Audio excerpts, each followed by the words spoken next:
बोल भारत माता की वंदे मोर।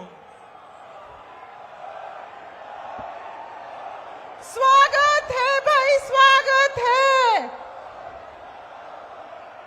स्वागत है भाई, स्वागत है।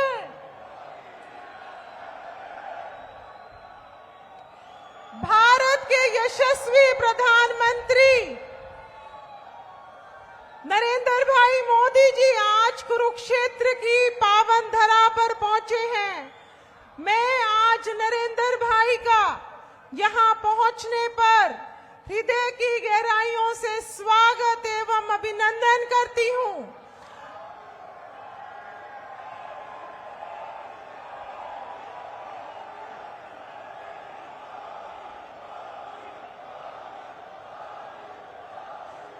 और आज मैं अपने प्रधानमंत्री जी को ये बताना चाहती हूं कि बहुत कीचड़ बारिश के बावजूद असंख्य कार्यकर्ता आपके स्वागत में यहां पर खड़े हुए हैं। मोदी जी का हरियाणा की इस धरती पर बहुत बहुत स्वागत एवं अभिनंदन।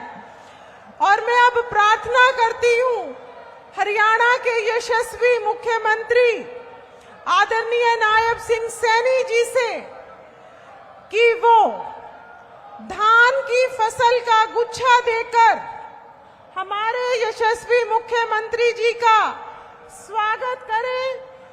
धान का कटोरा, ये पूरा का पूरा क्षेत्र जहां पर हमारे अन्नदाता धान बोते हैं, उसका गुच्छा देकर और मान सम्मान की पगड़ी पहनाकर मोदी जी का स्वागत करें। उसके बाद शॉल और अंग वस्त्र हमारे प्रदेश अध्यक्ष आदरणीय मोहनलाल बड़ोली जी से प्रार्थना करती हूं कि हमारे प्रधानमंत्री जी को भेंट करें।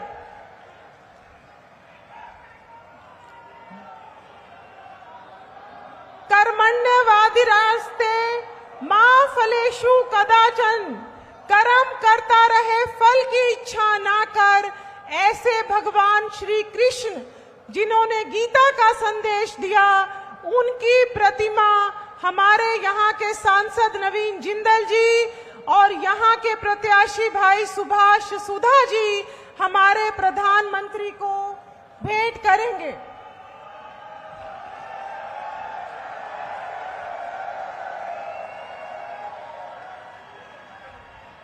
और इसके बाद मैं एक गरीब किसान का बेटा, हमारा प्रदेश का मुख्यमंत्री जो जब से मुख्यमंत्री बने को उपलब्ध हैं, ऐसे यशस्वी मुख्यमंत्री जी से मैं प्रार्थना करूंगी कि वो आए और हमारा मार्गदर्शन करें और उद्बोधन दें।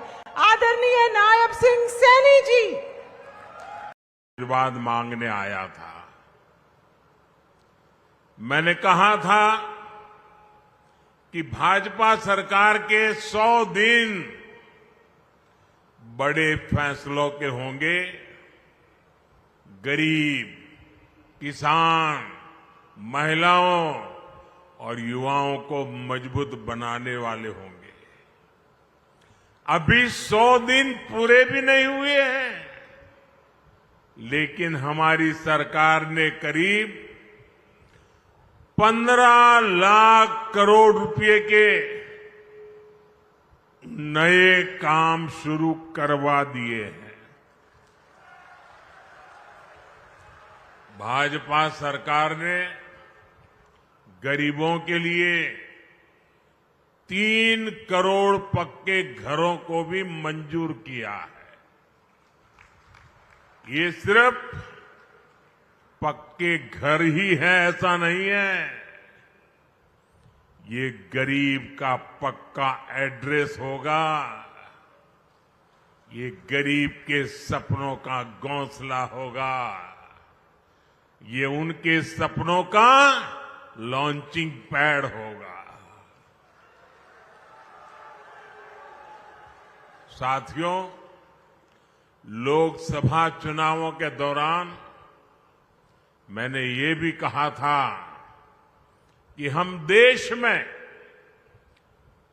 3 करोड़ लखपति दीदी बनाने के लिए काम कर रहे हैं। बीते सालों में 1 करोड़ लखपति दीदी बन चुकी है और इन 100 दिनों के भीतर देश में 11 लाख से ज्यादा नई लखपति दीदियां बन चुकी है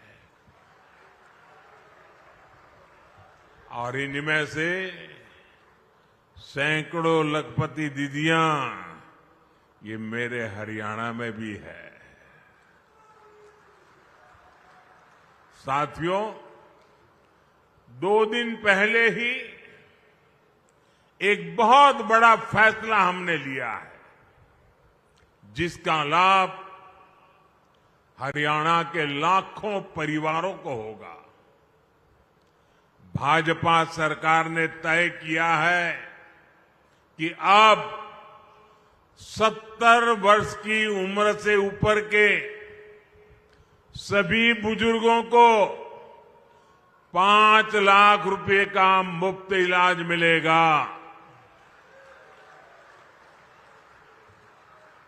हर परिवार के बुजुर्ग, चाहे वो कितना ही धनी क्यों ना हो, मध्यम वर्ग का हो, उच्च मध्यम वर्ग का हो, गरीब हो, कोई भी 70 से ऊपर हरियाणा में जो भी होगा उसको 5 लाख रुपए तक बीमारी का खर्चा आपका सेवक जिम्मा लेता है।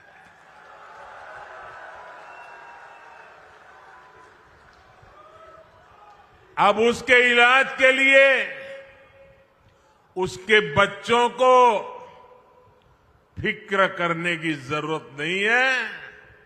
उसकी फिक्र आपका ये बेटा करेगा।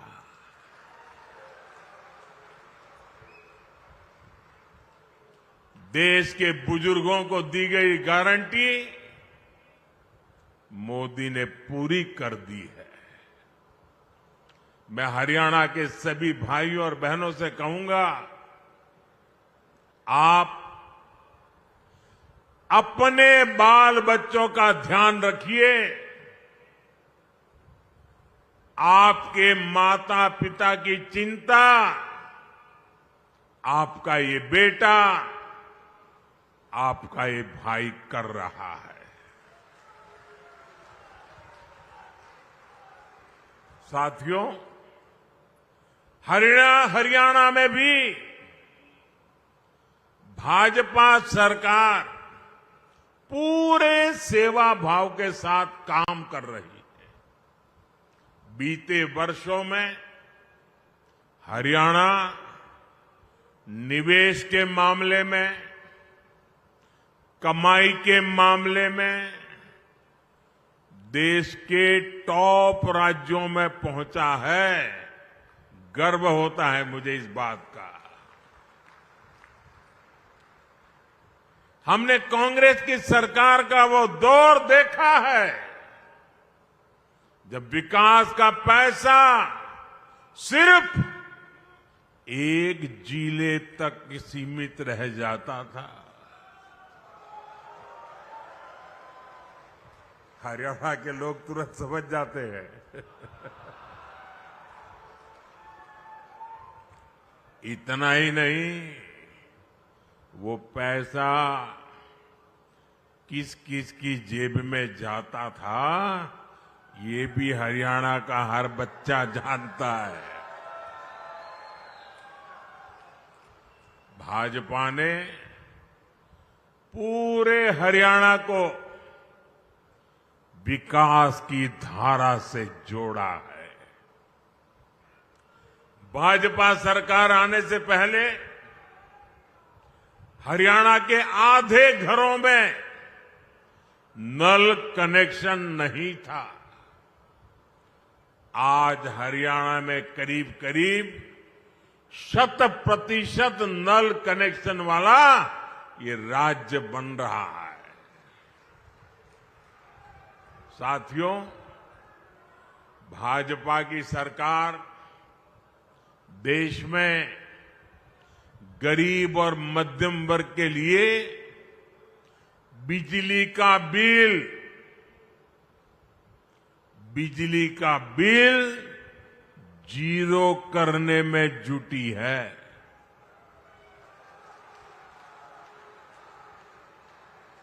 और इसके लिए हमने पीएम सूर्यघर मुफ्त बिजली योजना शुरू की है।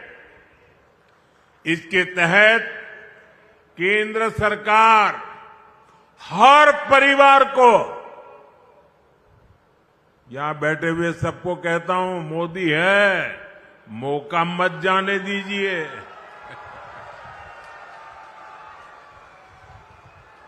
और हरियाणा का तो मुझ पर विशेष अधिकार है भाई।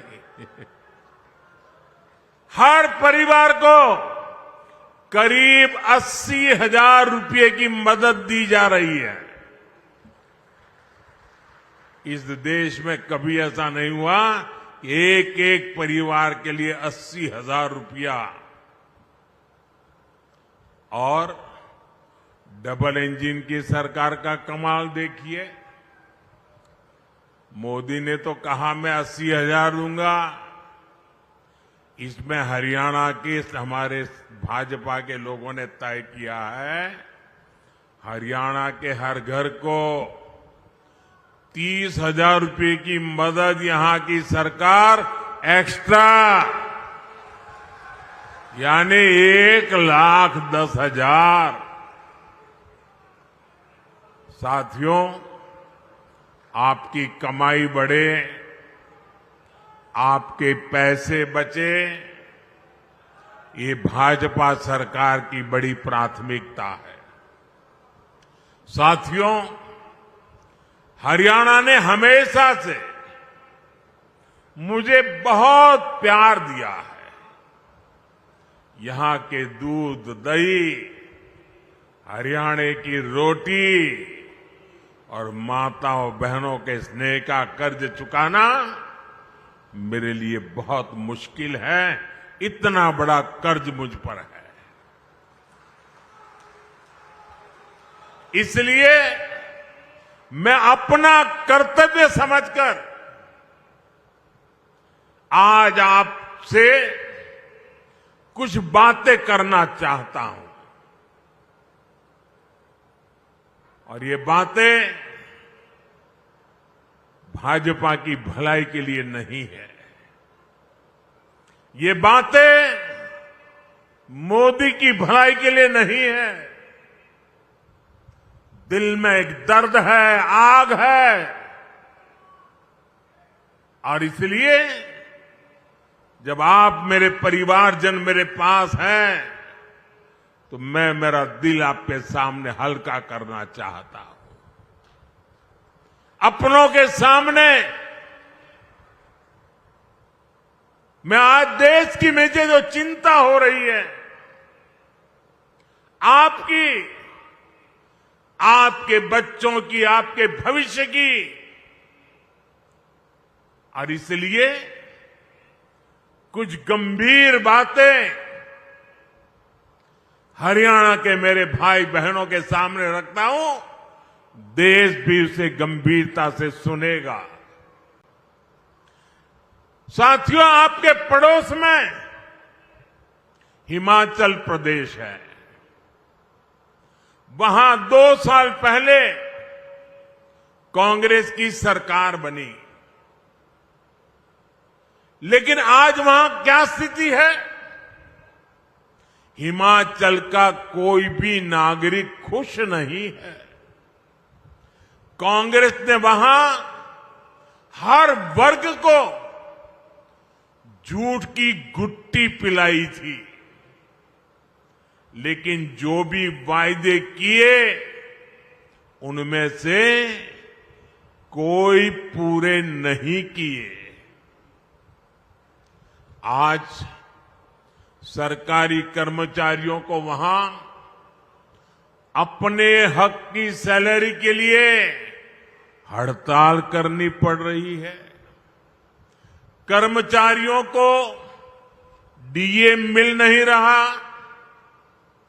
मुख्यमंत्री और मंत्रियों तक को सैलरी छोड़ने का बाद दिखावा करना पड़ रहा है।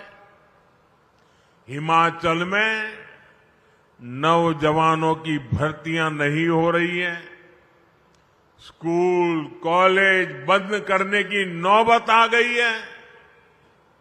वहां कांग्रेस ने महिलाओं को 1500 रुपये देने का वायदा किया था। हजारों महिलाएं आज भी इस पैसे का इंतजार कर रही है। हिमाचल में बिजली, पानी, पेट्रोल, डीजल, दूध सब कुछ कांग्रेस ने महंगा कर दिया है। और लोकसभा में भी आपको नहीं देखा है, उन्होंने कहा था 1 जुलाई को खटाखट 8,000 रुपया आपके खाते में आएंगे। लोग 1 जुलाई को कतार लगा के कांग्रेस के कार्यालयों पर खड़े हो गए थे। पूरे देश में झूठे वादे करना, देश की जनता से धोखा करना। साथियों, भाजपा सरकार ने पहले जो मुफ्त इलाज की योजना हिमाचल में चलाई थी, नौजवानों को बैंकों से मदद लेने की जो योजना चलाई थी और भाजपा ने बहुत अच्छे ढंग से चलाई थी, हिमाचल के लोगों का कल्याण करने के लिए चलाई थी, ऐसी सारी योजनाएं हिमाचल में अब ठप पड़ गई है। हिमाचल की आर्थिक हालत कांग्रेस ने इतनी खराब कर दी है कि हालात संभाले नहीं संभल रहे हैं। साथियों, जनता की परेशानी से, जनता की समस्याओं से कांग्रेस को कभी कोई फर्क नहीं पड़ता। कांग्रेस से बड़ी बेईमान और धोखेबाज पार्टी देश में और कोई नहीं है।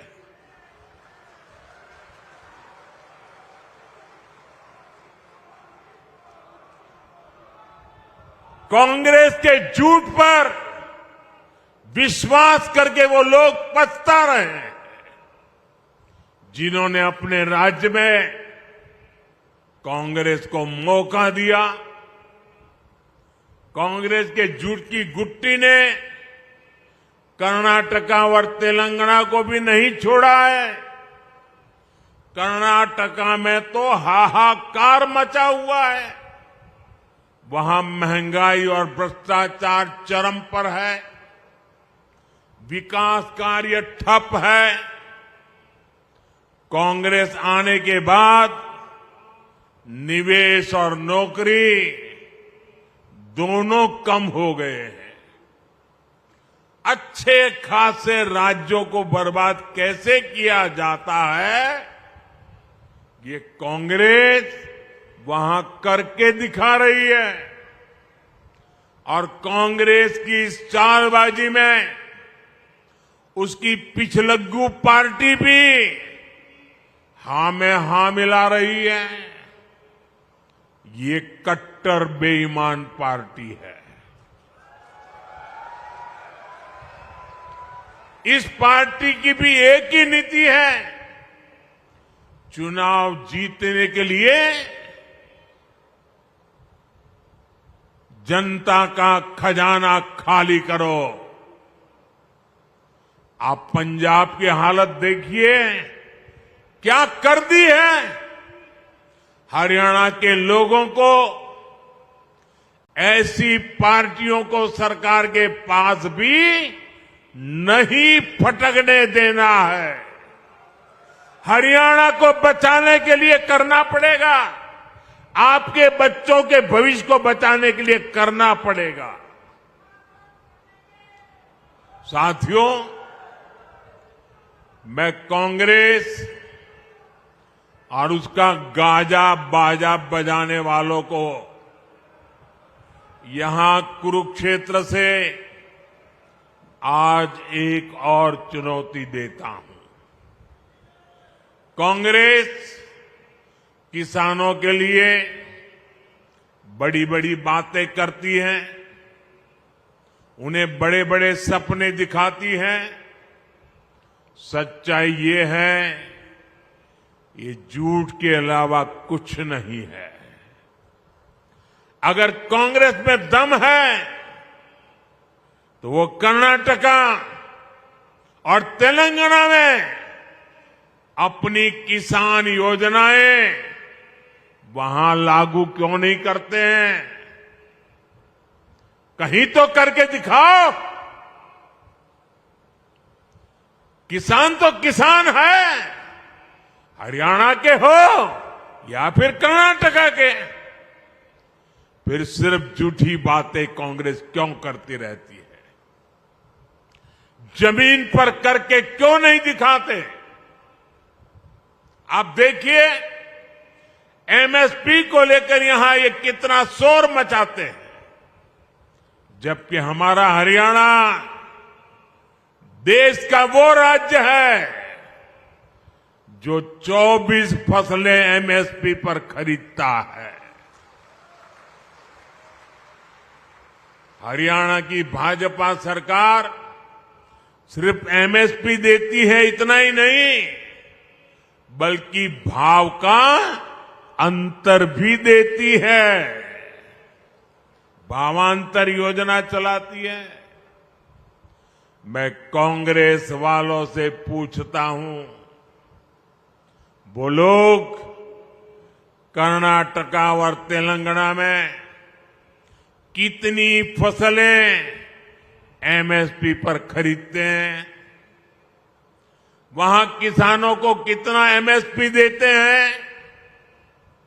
साथियों, भाजपा की केंद्र सरकार ने किसान का बोझ अपने ऊपर लेने के लिए अनेक प्रयास किए हैं।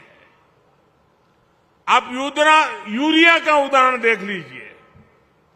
यूरिया का उदाहरण हमारे सामने है। विदेशों में यूरिया की जो बोरी 3,000 रुपए की बिकती है, वही बोरी आपको सिर्फ 300 रुपए से कम में दी जाती है। कहां 3,000 दाम और कहां 300 से भी कम में मिलना। इसके लिए केंद्र सरकार ने बीते सालों में करीब 10 लाख करोड़ रुपए जो किसान के सर पे पड़ने वाले थे, वो पड़ने नहीं दिए। 10 लाख करोड़ रुपए का बोझ दिल्ली की भाजपा सरकार ने उठाया है, ताकि मेरे किसान पर बोझ न बढ़े। राज्य में किसी किसान के खाते में कभी पैसा जमा होता था क्या? जरा जोर से बताइए ना, होता था क्या? 1 रुपया भी आता था क्या? ये लोग 1 पाई भी नहीं देते थे। किसानों के बैंक खातों में सीधे पैसे भेजने का काम भाजपा ने किया है। किसान सम्मान निधि के रूप में करीब 3.25 लाख करोड़ रुपए से अधिक हमने किसानों के खाते में जमा किए हैं। 3.25 लाख करोड़। साथियों, कांग्रेस किसानों को अपने हाल पर छोड़ देती है। मैं आपको फिर कर्नाटका का उदाहरण दूंगा, जहां कांग्रेस की सरकार है। देखिए कर्नाटका में क्या हो रहा है। कांग्रेस के सिर्फ कुछ महीनों के राज में आप सुनकर के चौंक जाएंगे। कुछ ही समय के राज में कर्नाटका में करीब 1200 किसानों ने आत्महत्या की है। अरे डूब मरो कांग्रेस के लोग, आपके मुंह में किसान के नाम पर झूठ फैलाने का पाप पड़ा हुआ है। वो इसलिए क्योंकि सूखा पीड़ित किसानों की कांग्रेस, वहां की सरकार ने मदद नहीं की। और ये झूठे लोग यहां हरियाणा में बड़ी बड़ी बातें करते हैं। साथियों, कांग्रेस की राजनीति झूठे वादों और देश में अराजकता फैलाने के हथकंडों तक ही सीमित हो चुकी है। आप जरा याद कीजिए, इन्होंने ओल्ड पेंशन स्कीम को लेकर कितना बवाल खड़ा किया था।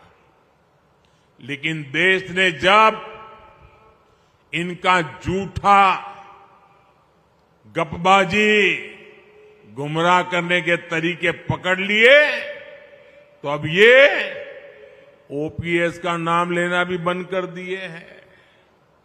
वहीं दूसरी तरफ भाजपा है। कर्मचारियों की हितैषी भाजपा सरकार नई पेंशन स्कीम लेकर आई। इसमें कर्मचारियों के लिए निश्चित पेंशन की गारंटी है। इस नई पेंशन स्कीम का देश भर के कर्मचारियों में व्यापक स्वागत हुआ है। सरकारी कर्मचारियों ने इसे को वापस लाना चाहती है। कांग्रेस आतंक और अलगाव के उस कालखंड को वापस लौटाना चाहती है। वो कालखंड अपनी संतानें गंवानी पड़ी। कांग्रेस हरियाणा की माताओं से उनकी संतानें छीनना चाहती है। आप मुझे बताइए, क्या कांग्रेस को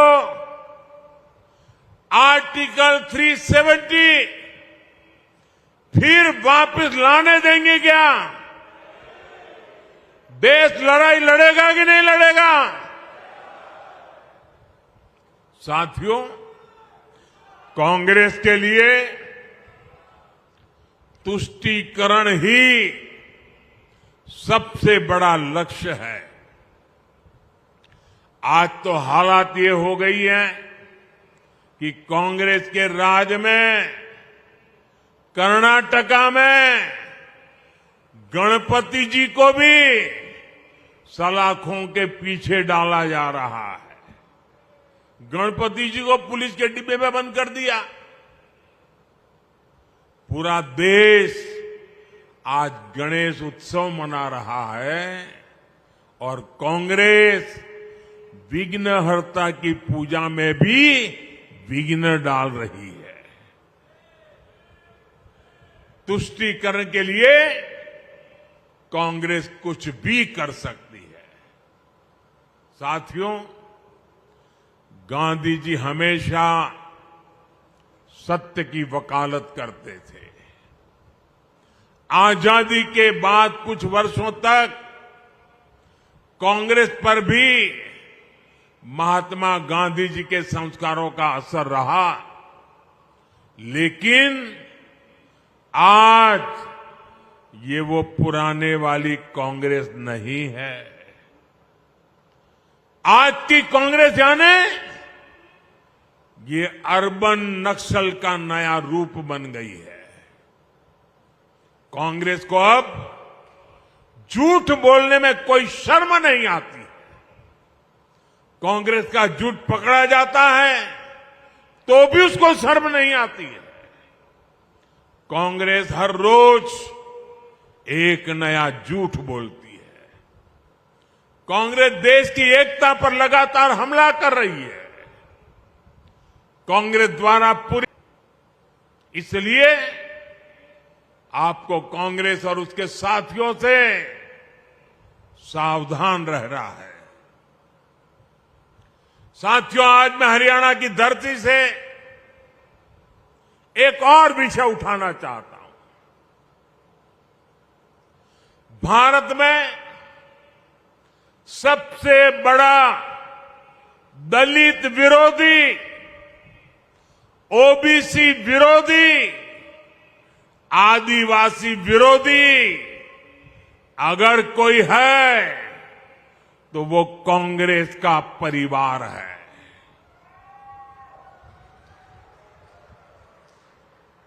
अभी इन लोगों ने कहा है कि सरकार में आए तो दलितों पिछड़ों का आरक्षण खत्म कर देंगे।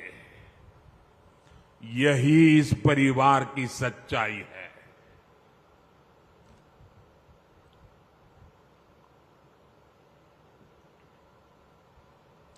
कांग्रेस का परिवार हमेशा से ही बाबा साहब आंबेडकर जी को नफरत करता था, आरक्षण का घोर विरोध करता रहा है। इस परिवार ने हमेशा दलितों, ओबीसी, आदिवासियों को अपमानित किया है। आप याद रखिए, नेहरू जी जब पीएम थे तो उन्होंने आरक्षण का विरोध किया था। राज्यों के मुख्यमंत्रियों को चिट्ठी लिखी थी, सबूत मौजूद है। और इतना ही नहीं, नेहरू जी ने यह भी कहा था कि आरक्षण वाले नौकरी पा जाएंगे तो सरकारी सेवा की क्वालिटी खराब हो जाएगी। ये नेहरू जी के शब्द हैं। नेहरू जी ने ओबीसी आरक्षण के लिए काका साहब कालेलकर का जो कमीशन गठित हुआ था, उसकी रिपोर्ट आई थी। ओबीसी समाज का भाग्य बदलने वाली रिपोर्ट थी, लेकिन पंडित नेहरू ने उसको भी ठंडे बस्ते में डाल दिया। नेहरू जी के बाद जब इंदिरा जी आई तो उन्होंने भी ओबीसी आरक्षण पर रोक लगा कर रखी। जब देश ने उनको सजा दी, जनता पार्टी की सरकार बनी मोरारजी भाई के नेतृत्व में, तब मंडल आयोग बना। लेकिन फिर कांग्रेस आ गई और मंडल कमीशन की रिपोर्ट ठंडे बस्ते में डाल दी गई। इसके बाद राजीव जी ने भी अपनी सरकार में ओबीसी को आरक्षण नहीं मिलने दिया। जब केंद्र में भाजपा के समर्थन से अटल जी की सरकार बनी, तब मंडल आयोग की रिपोर्ट लागू हुई। वीपी सिंह की सरकार बनी, अटल जी के जनसंघ ने, भाजपा ने समर्थन किया था उस समय, और तब जाकर के ओबीसी समाज को आरक्षण मिला जब भाजपा का समर्थन था। और आप ये भी याद रखिए, राजीव गांधी ने नेता विपक्ष के रूप में भी, ऑपोजिशन लीडर के नाते पार्लियामेंट में उनका भाषण है, उन्होंने आरक्षण का पुरजोश विरोध किया था। उन्होंने एक इंटरव्यू में ये शब्द उनके हैं, मैं बताता हूं। उन्होंने एक इंटरव्यू में कहा था, उन्होंने यहां तक कह दिया था, आरक्षण पाने वालों को बुद्धू तक कह दिया था ये राजीव जी ने। एससी, एसटी, ओबीसी समाज का इससे बड़ा अपमान क्या हो सकता है। अब कांग्रेस का शाही परिवार फिर आरक्षण खत्म करने पर अड़ रहा है। लेकिन मेरी बात कांग्रेस कान खोल करके सुन ले, जब तक मोदी है,